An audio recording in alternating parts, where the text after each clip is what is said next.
Thursday afternoon in Nairobi, amid intense pressure from critics and on the back of anti-tax hike protests, President William Ruto made another surprise announcement. I have today, in line with the powers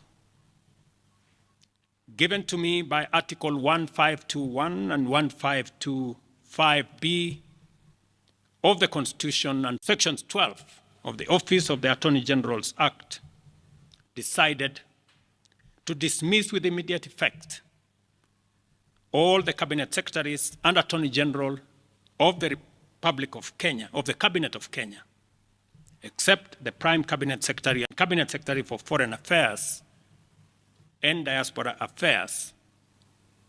And of course, the Office of the Deputy President is not affected in any way. Those affected are all Cabinet Secretaries except the Deputy President Rigathi Gachagua and the Prime Cabinet Secretary Musalia Mudavadi, who also serves as a Minister for Foreign Affairs. The decision comes after the many demands of the mainly youthful protesters who took to the streets. The protests were initially fueled by a demand for the total rejection of the controversial Finance Bill 2024, which was seen as burdening Kenyans with more taxes amid rising foreign debt. Despite the president sending the bill back to Parliament, critics and protesters have kept up the pressure, calling for the sacking of the ministers, his own resignation and the dissolution of Parliament. In a bid to address their concerns, President Ruto held round-table discussions with the media, joined online conversations, and most recently tried to engage them in a national dialogue and even announced the formation of a team to audit the national debt.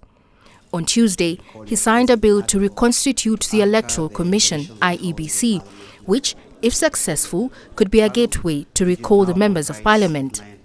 Ruto, who came into office 2 years ago, promising to empower Kenyans through his so-called hustler movement, is facing his biggest crisis yet. He has promised more actions to streamline reforms.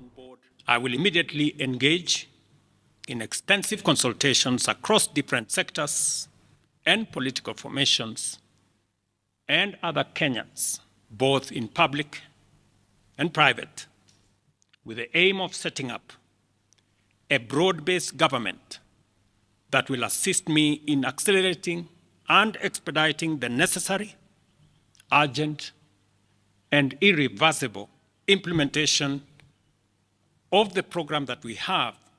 For now, government functions will continue running under the principal secretaries, who in the Kenyan government structure are the accounting officers in the ministries, responsible for the overall management of the staff and budget.